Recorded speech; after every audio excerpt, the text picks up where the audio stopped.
Good day, lords and ladies, and welcome back to a Cornish First Look series. We are looking at Striving for Light Survival. This is a game produced and published by Igniting Spark Games. It's an arena fighter roguelike, similar to Vampire Survivors.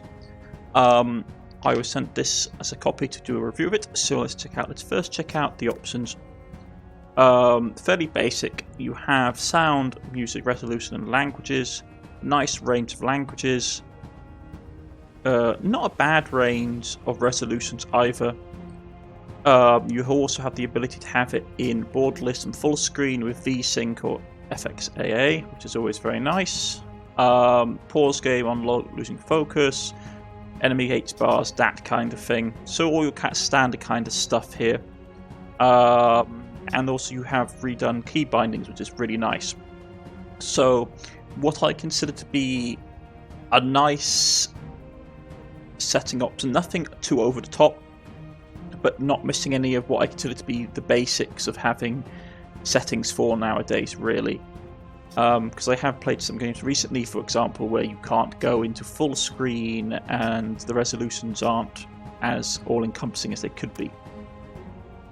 So what is Striving for Light? It is basically an arena shooter hack and slash. It's basically like Vampire Survivor, but with a lot more limited arena space. So let's dive into it. So first things first, you start by picking a class, what weapon you want to start with, and what perk you want to start with. Now I have played through this game with a single character. So let us go with, we've unlocked a little bit of gear. We unlocked a new, basically a throwing axe, and we unlocked a flail. So for example, I started off with the sword. Sword is basically damage of 10 points of damage every second with a knockback of 350. Let's go with the flail. And let's go with a perk, because you basically have perks which are automatic. So we can do explosive damage, we could do class of steel, melee attacks have a 50% chance to create blades which cut through your surroundings. Burning hits are always very nice. I think what I will do is I think I will actually take exploding hits early on, because that's always a nice thing to have. And a lot of your perks, as you can see, eat into your attack speed. So it's basically how the game balances out. You could have high attack speed, but any of the perks you have active will eat into that attack speed, so you have to balance it. You can see there are other classes, and we're playing your standard like Unknown Wanderer, but there are named classes like Dorikin, Helija, that kind of thing. The Farmer, Rogue,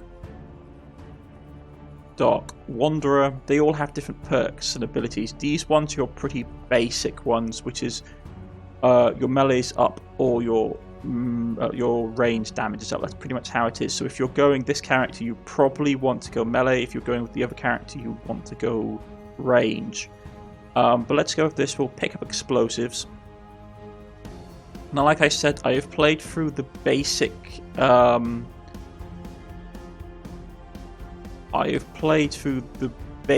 Map so far, which is map tier 1, normal enemies, and haven't been able to quite get to the end of it quite yet.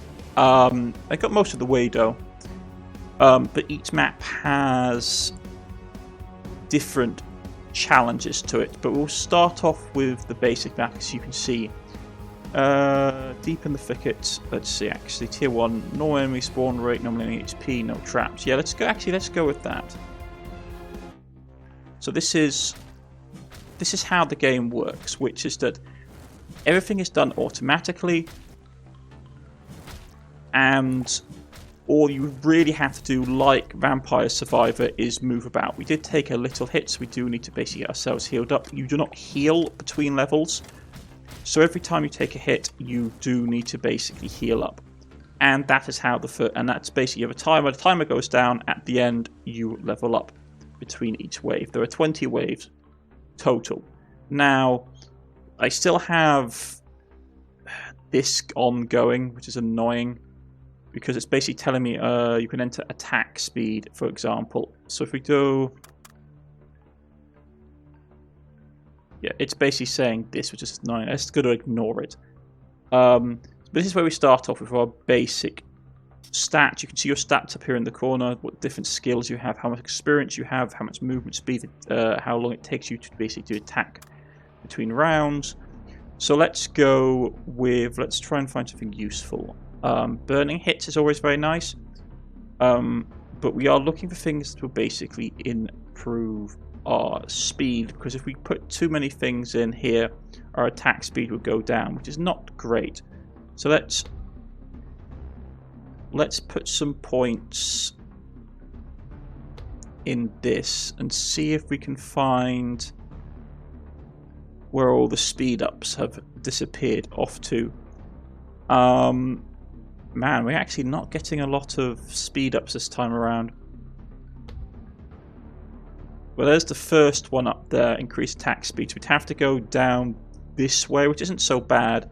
And once we can pick that up, we can pick up some other things.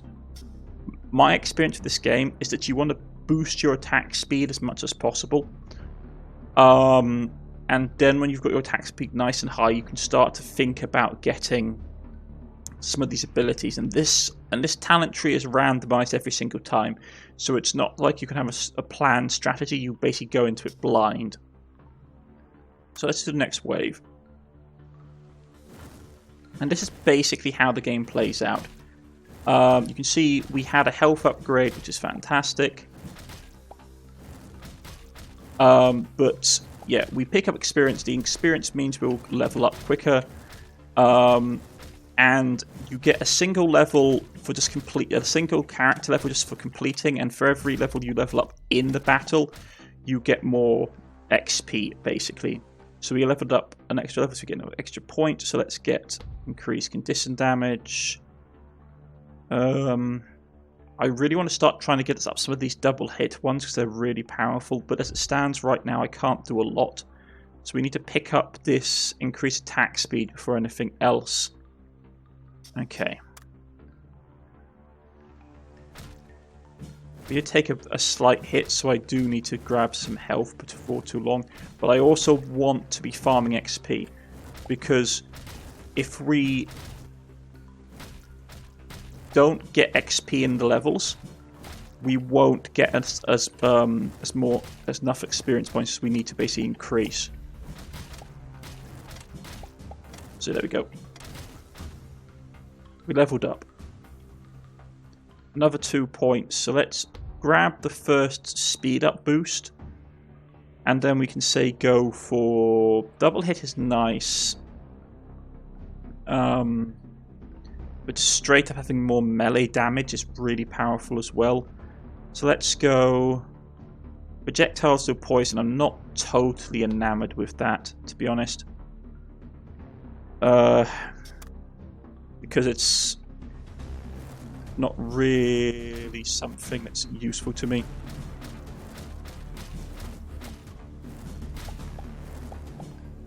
Early on it's not so bad, but later levels poison just won't do the damage output. I mean, regionally specialise. I need to grab this health quicker than I thought because we took a bit too much damage. Okay, so we've got another 2 points. Let's grab that. We'll then grab the speed boost, which will allow us to get another double hit ability, which is really good. I want to try and unlock as many speed boosts as possible, because it means I can then pick up the double hits, which are really, really nice things to get, but they really eat into our stamina. And here's the first boss, or demi-boss, I could say, you could call it that. That's going to be annoying. The bosses are randomized as well.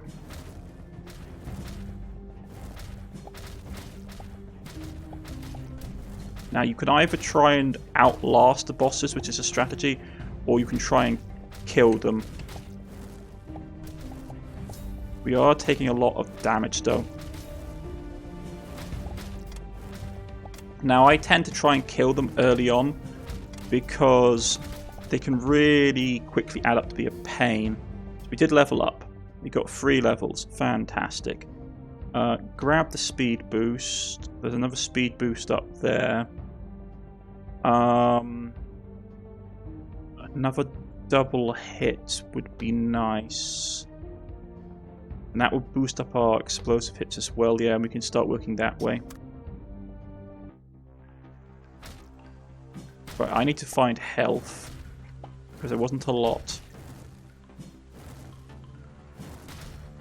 But as you can see, with our current build, our attack speed has gone down, but we do a lot more damage now, which is good.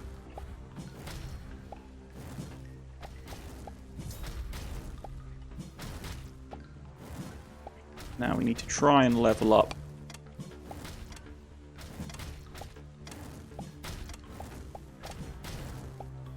We did level up. Fantastic. Another 2 points. That can be useful. I really want to get...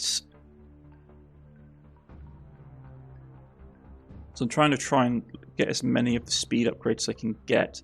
Health is nice. It worked this way. There's another one up here. Another double hit as well along the way.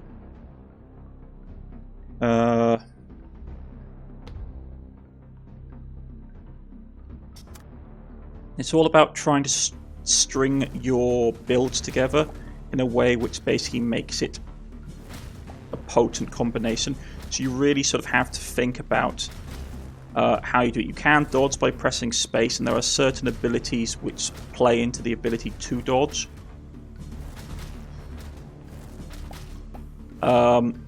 So you can do that. For example, I can get up there, helps to get out of the way of certain attack radiuses and all that kind of thing. And to pick up the last specks of experience, which are always nice. Okay, so we've got another 2 points. I want the attack speed increase. Explosive dodge, which is always nice. We can get more health and work our way down to there to get more attack speed. Once we've got more attack speed, we can get more of that. Yeah, let's do that. That also works its way up there. Interesting. So we can actually work our way up there, which is pretty nice. One of the tricks you can do in the game is to try and preserve your attack speed by picking up traits which just don't have an attack speed cost, which is always very nice.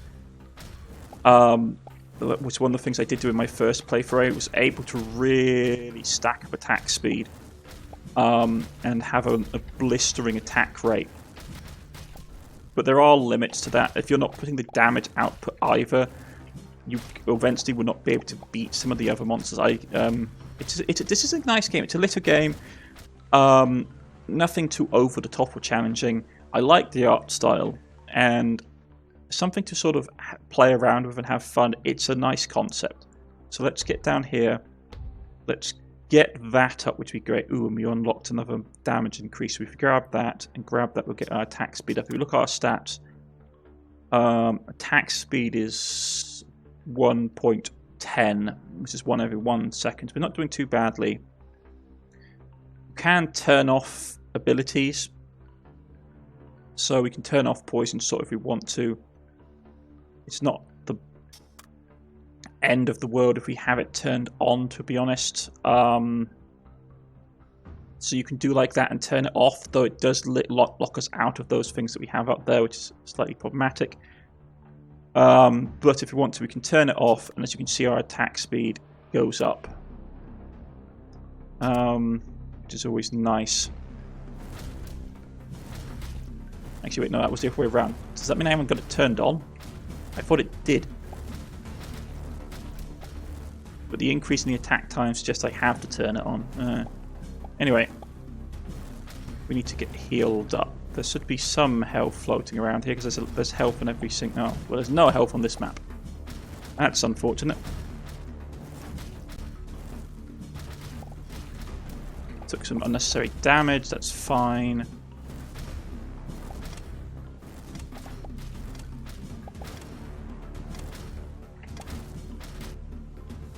Okay.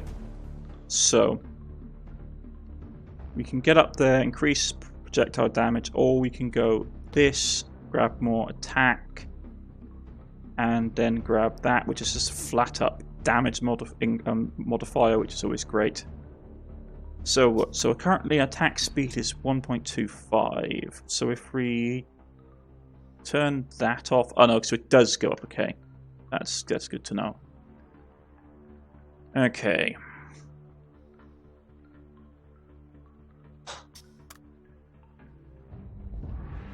Another boss monster. We've got relatively low health.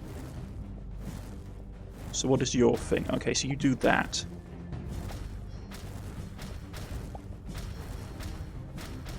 Okay.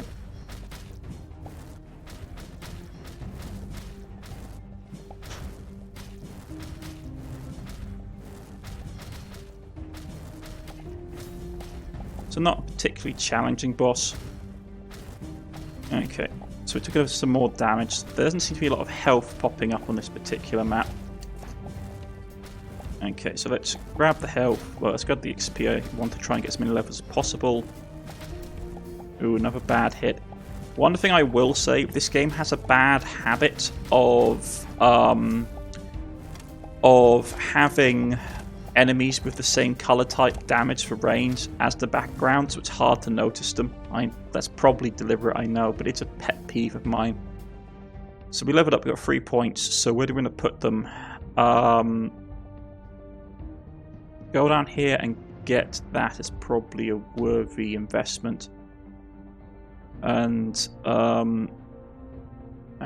need to get some more attack speed. Where's the next attack speed boost? Up here. Yeah, so let's start working our way up here to grab the attack speed modifiers. There's a bit of health here.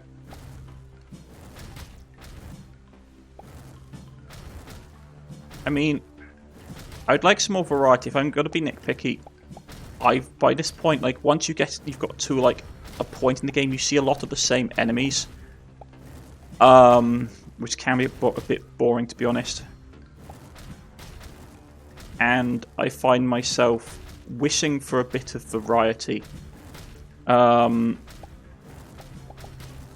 it would be a nice change.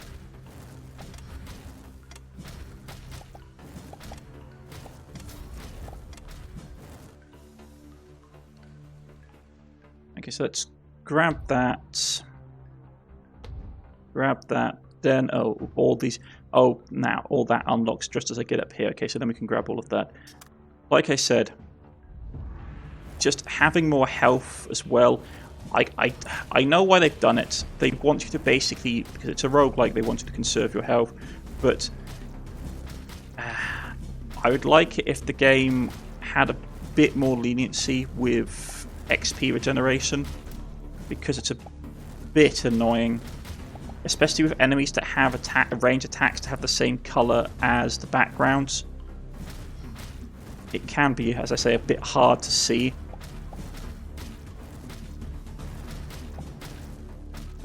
So just a bit of contrast would be nice.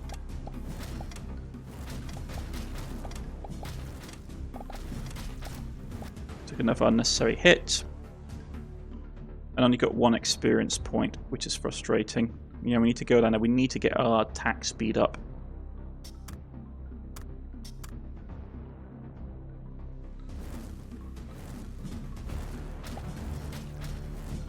Because what I have found so far in this game is that the enemies that I find the most frustrating tend to be the ones that have the range attacks, because as you can see, they're just annoying.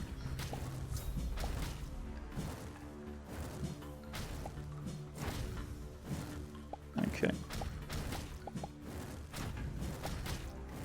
So let's run around here. Try not to take any stupid damage.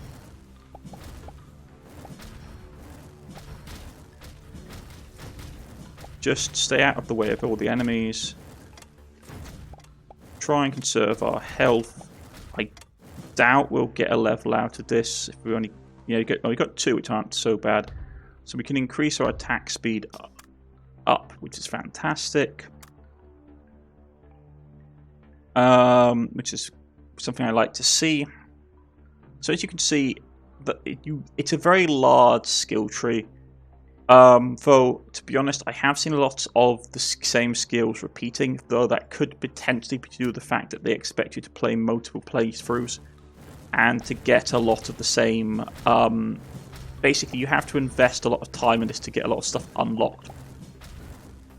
Because you get rewarded for like completing challenges and your standard roguelike things. So every run you do in this game is a bit easier than the last one because you've unlocked more things to make it easier. Different feats, different perks, that kind of thing. So in that regard, it isn't very different from a lot of other roguelikes. I do like the battle arena nature of it because it reminds me of Vampire Survivors, which is a personal favourite game of mine. But at the same time, I'd like to see a bit more variety, if I was being honest. Took some unnecessary hits. Okay, so let's grab that, some more attack speed. Just putting out more attacks. If we can get more attacks out, the more damage we'll be doing. And as you can see, we've got the big boy is turned up. Normally there is always one like this when you're getting close to the end or the midpoint of this of a map. You'll get a took an unnecessary hit. Yeah, we took more unnecessary hits. As you can see, I died. It's and that's what we unlocked. See, unlock 10 waves, cycle might, which is a new feat and a new weapon. And as you go in here, you can see here, it basically unlocks it, so we get a new weapon up here, and a new feat, which I believe was this one here. Cycle might swirl your melee weapon around. No, it's not stackable. But overall, how do I feel about the game? It's a nice little indie roguelike arena fighter. There are some things I dislike about it. I think they should change the projectile color because it's hard, especially when there's a lot going on the screen. It's hard to see the projectiles against the background. I don't know if it's deliberate or not. If it is deliberate, a bit of a cheap move, if I'm being honest. I like it's good to have a contrast. Like if you're going to do a bullet hell and you have to do a lot of dodging, it's nice to actually be able to see the projectiles more clearly on the backgrounds. Because otherwise it's like, oh, we're going to blend our shots into the background, so it's harder to notice them, which is a bit annoying, I find. Overall, a nice little game. If you like games like Vampire Survivor, this might be interesting. So it's not a bad game, but personally, I think Vampire Survivors did it better. I would prefer to have a larger map. I find the arenas to be quite enclosed. And I'd also like there to be like a little degree of healing, because as you notice, like once you get beyond a certain point, you get like a point of healing if you get any healing at all, which I'm not a fan of. Especially in sort of like bullet hells or sort of like battle arenas where you get so many enemies thrown at you that you're going to take hits eventually. So overall, striving for light survival is a nice little game. Doesn't really break the mold of the sort of battle arena genre. But if you like that kind of thing, it may be worth your time looking it up. I've been Cornish-knight. This has been Striving for Light, and I shall see you all again next time. Goodbye.